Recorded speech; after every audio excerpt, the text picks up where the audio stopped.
Two unemployed actors, two unemployed actors.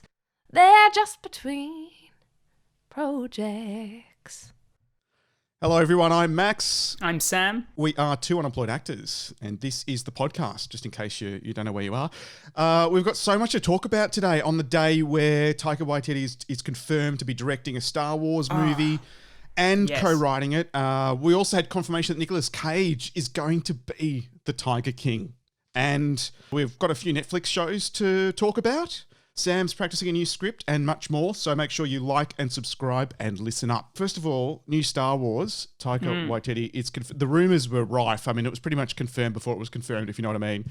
But it's actually official, which means they've paid him enough. And and he's going to co-write it as well, which is exciting because remember the humour he injected into Thor and made it a bit more interesting, a bit more depth to the characters. Yeah, he's awesome. It's going to be I just can't wait to see what he can come up with. I mean, fresh out of Academy Award for screenplay of Jojo Rabbit, which is still one of my favourite movies so far this year. I just can't wait to see what he does to Star Wars. I'm sort of, on the one hand, I'm nervous because I'm like old school, the original 3 movies, love them, still my favourite.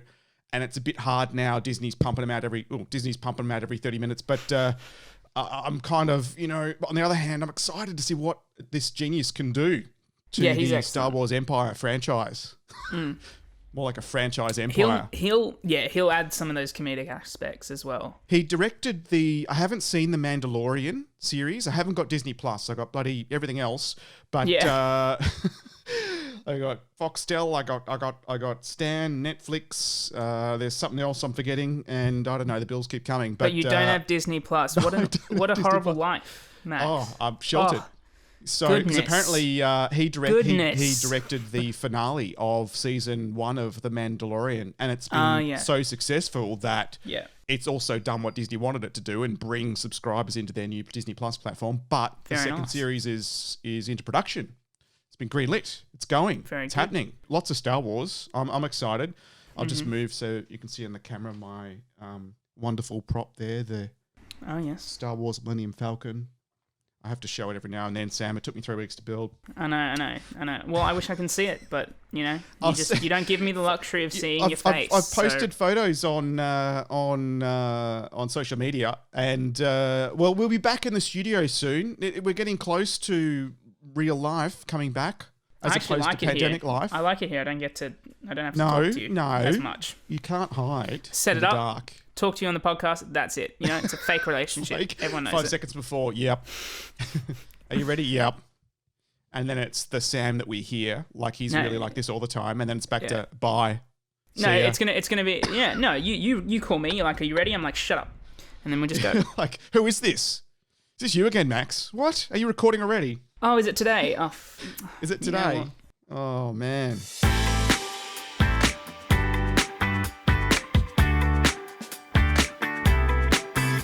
Tiger King is the gift that just keeps on giving. Am I right? I mean, it's just amazing. Before I go into how cool it is to have Nicolas Cage playing Joe Exotic, and once it's announced, I mean, that just seems obvious, right? But I shared something on my personal social about a couple of people who convinced Carroll Baskin that they were from The Tonight Show with Jimmy Fallon. And they were happy to do an interview. And she said yes. And so there they are pretending to be Jimmy Fallon while getting the first interview since the series from Carroll Baskin. That's crazy. It's crazy because they used sections of audio of Jimmy asking questions. And he's had the cast of Cats on. He's had an actual cat. He's so referencing cats. So there's enough there to make it look like, or I should say, sound like, he's asking the questions. So anyway, I'll link it to our social on To Unemployed because it's worth legal. A look. You can't. Well, how's that not been? It's probably why we haven't done it. But that hasn't even been taken down. Like how has that not been taken down yet? So many questions. Once again, Tiger King gives us a gift, and we have so many questions. I wish I had answers, but it's too good to look away. It's like a slow-moving car crash. So I'll link it in our social because it's it's pretty funny. Talking about Netflix shows, the reason I haven't watched Tiger King yet is because I'm watching a new limited series called Hollywood. Oh yeah. Have you heard of it? No. It's very cool. It's set in 1947 Hollywood. So just after the classic war. golden era. Yeah. Well, golden era, but what is it? Between 1913 and 1969 was the golden era. So yeah, smack bang in the middle. And it's created by Ian Brennan and Ryan Murphy, who both did Glee.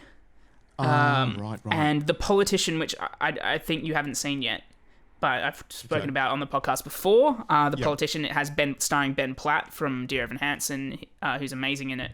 It's a great show. Jess and I are waiting for season 2. We're just like, come on. So they did that. Ryan Murphy did American Horror Story. It's funny. I don't know. You hear a lot about Ryan Murphy. You don't hear a lot about Ian Brennan, but they have done quite a bit together. And it stars David Corenswet and Darren Criss from Glee as well. He acted in Glee. Is there lots of singing like the Glee thing, or is it just a bit more of a doco style approach? Yeah, no what singing behind the scenes. No singing, not even like it's a story. So there's a lot of new faces, but there's some like Jim Parsons plays Henry Wilson, who was the actual agent of Rock Hudson. Right. And you've got Holland Taylor and Dylan McDermott, and they're all in this show, and it's set in Hollywood, 1947, and set in a studio lot. It was set in the Hollywood, but it's a lot of the story is done in a studio called Ace Studios, which is based on, I think, MGM Studios, which was a huge studio. Yeah, huge, massive. Because they used to have lots of stars that were contracted to the studio in those days. Like they'd have to do, 5 movies. Exactly. In the studio, they were locked in. Yeah, exactly. And that's how this show's written. And it's got this guy who wants... So David Corenswet plays a guy named Jack who wants to make it big in Hollywood, and he meets a guy. It's a lot about who you know and not what you know. And he meets people through this, and then he gets contracted to the studio, and he's a movie star, all this stuff. But it tackles like the topics of having a black writer and a black lead in a film in 1947 and being openly gay and stuff like that. So Rock Hudson, so there's a guy who plays Rock Hudson. So a lot of the characters, it's really not really based in truth, because a lot of it is not what happened, but a lot of the characters were real people. Like Rock Hudson was a real person. Dramatized based on some... Yeah, exactly. Characters. So Rock Hudson was a real person, and there's a guy who plays Rock Hudson in this, and Henry Wilson. Sorry?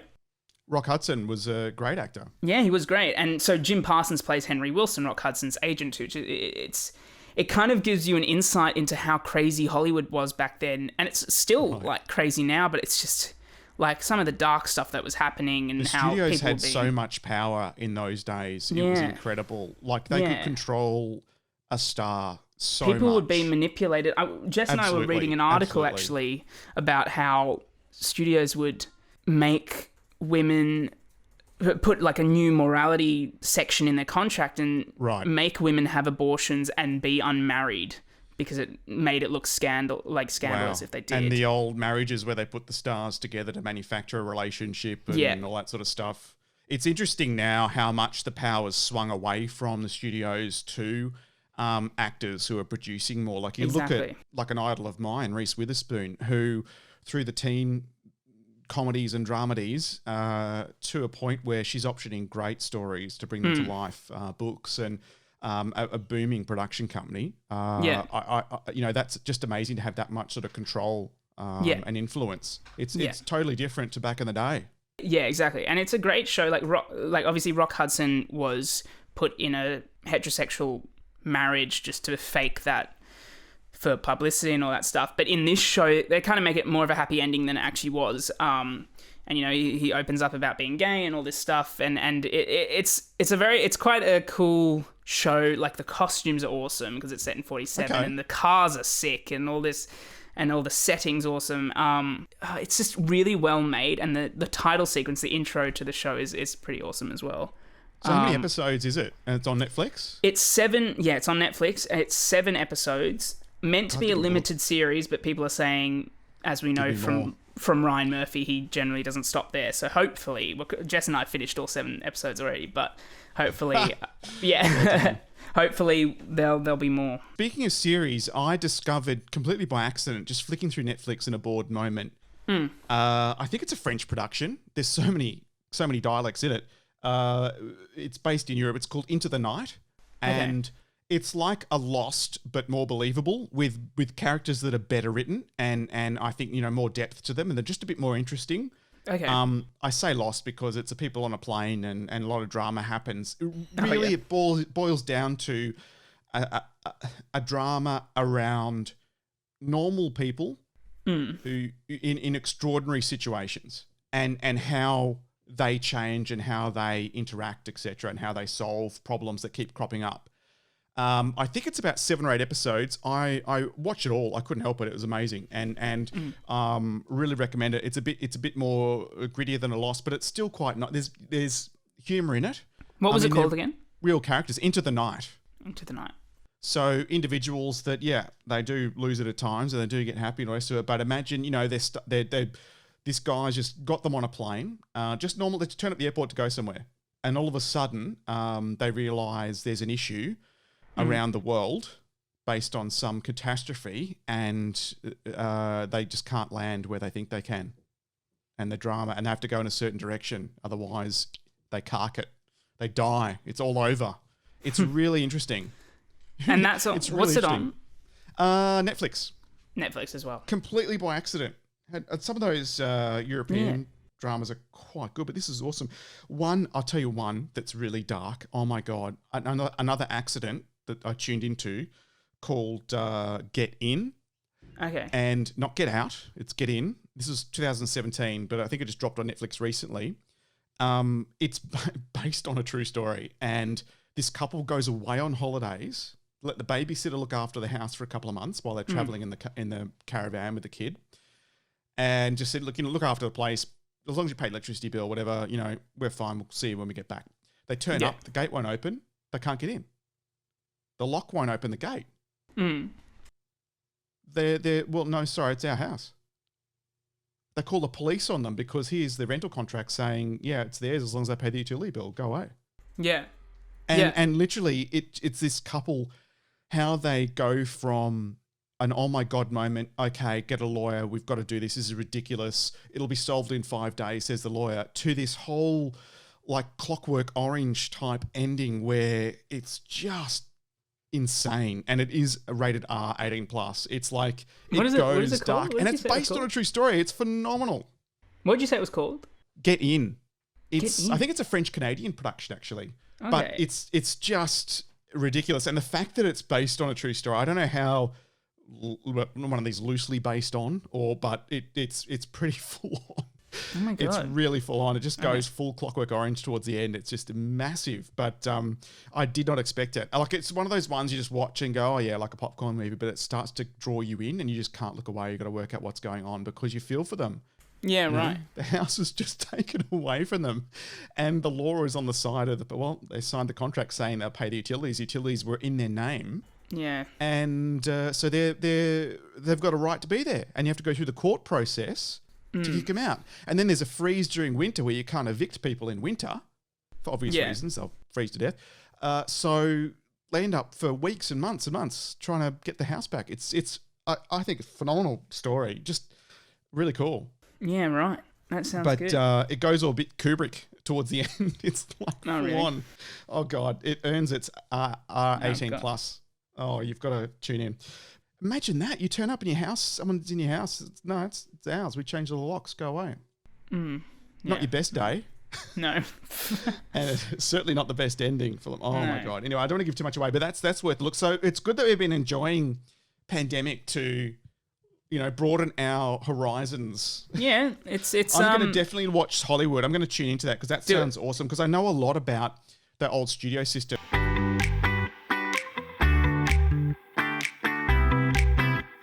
What's this new script you were alluding to? It's another script that Grant has given Jess and I to practice for self-tapes and whatnot. So a scene challenge for you? It's a longer one. It's about, 4 or 5 pages.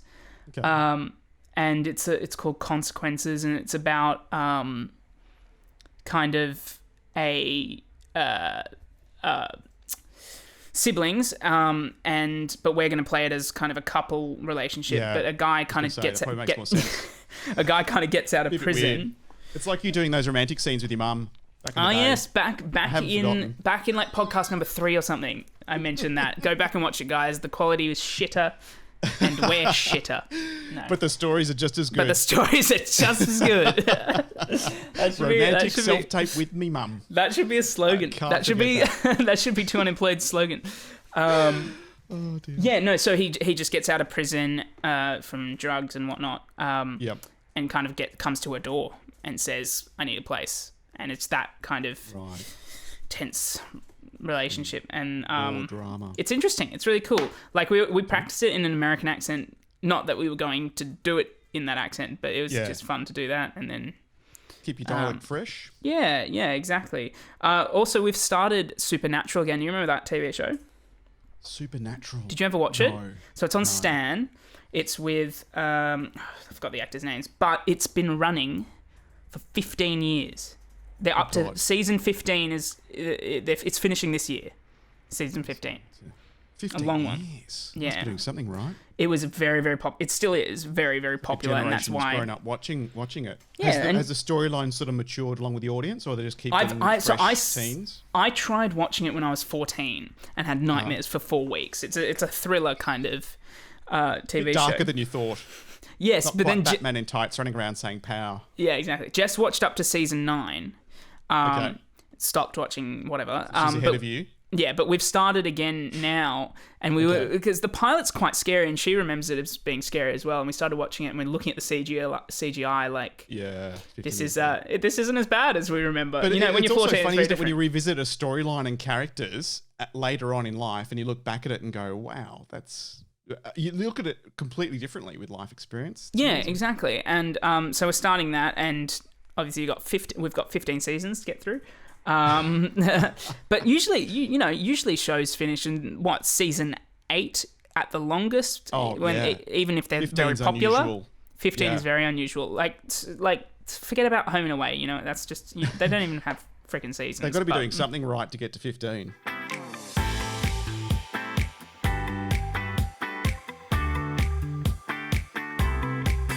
So that AACTA, that AACTA, that AACTA comp that Jess and I went for, I think they're revealing the shortlist tomorrow. So that's exciting. Wow. So how big's the shortlist? I mean, obviously it's short. I think it's a shortlist of like 10 people Okay. or something. If I remember Excited? correctly, I could be Are you excited or are you wrong. nervous? I'm excited to hear. I'm not really nervous. Like, if I don't get it, I don't get it. You know what I mean? You still get yourself up in front of them. So Yeah, that's something. exactly. And what did it say? My thing has had 35 views, so that's pretty good. My video, Okay. so Good. Hopefully, it's like the judges just watching it over and over again. yeah, I know. Oh, like they left themselves. So the cutoff date was last Sunday, and they left themselves like a week and a bit to cipher through all these. So and it pick a cut winner. off, and then they had just over a week to review it all. Well, I guess with pandemic life, you got a bit more downtime, perhaps. Yeah. I guess, but like still, That's not long. that's a lot. What's the maximum time that each was allowed to be? Each bit. Each audition, each comp. It's the same script. Everyone had to do the exact same script. Okay. So that script was probably about 2-3 minutes. Okay. Yeah. So it was a script that they'd written, applying to now, talking kind of about isolation and viruses and coronavirus and stuff. And it's about kind of a relationship between, I guess you can figure out who it's between, but we did it more like a couple, and talking about selling items and I don't know. It's a weird thing, but they've written it for this comp, so you can watch a lot of people's on YouTube. It's quite funny actually. Right. To see other people's and see how different they are. It sounds really cool. It'd be interesting. I mean, giving everyone the same and seeing just how different the end result can be. That'd be fascinating. It's funny how many people overact, and obviously I used to be like that, and obviously will be in some scenarios that I'll have to be whipped to be like, oh yeah, whoops, I'm not meant to be, but you know. It's not center stage in the musical. No, there's a lot of people who overact, and I didn't realize, you know, like you're not the only This one. is I more. guess. So. Yep.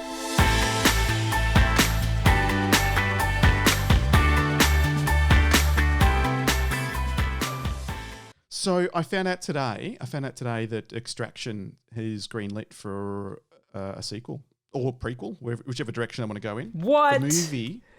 It's not ended a up- plot-driven film. It can't do that. the way they left the ending ambiguous and the characters that they developed were so they can do prequels or sequels, and it'll still carry a full story, so to speak. I basically read that it was like most watched Netflix premiere yet, like 90 million households or something. Over 90 million people already have seen it. Yeah.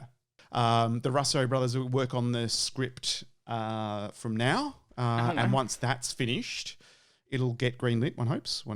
Sure, with 90 million reasons. I want to be in that next one. Hemsworth will be back on board. I'm looking forward to it. I want to be in that next solid one. I'll play Chris's son or something. Yeah. I've got to work on my core, get my six-pack happening. No, I can be his like slightly chubbier son or something. Slightly chubbier, more Netflix and chill, less get out and run. And somehow I'm 20 and I'm his son. But you know what I'm saying. It's possible. I guess. So that's I'm pretty excited because I knew going in, like, it's not going to be heavy on, you know, the plot, and that there were some interesting moments where it was a bit gritty and real, and certainly a bit full on every now and then. Like, are they getting Sam Hargrave again? Yeah. So I think they absolutely. So unlike us, he's worked with the Russo brothers for ages with all the Avengers, and been second unit director and in charge of all the stunts. So who better to have in charge of an action flick? They were absolutely spot on to get him on board.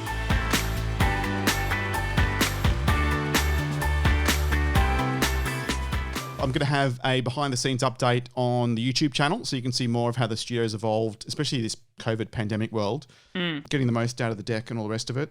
You've been listening to Two Unemployed Actors. I'm Max. I'm Sam.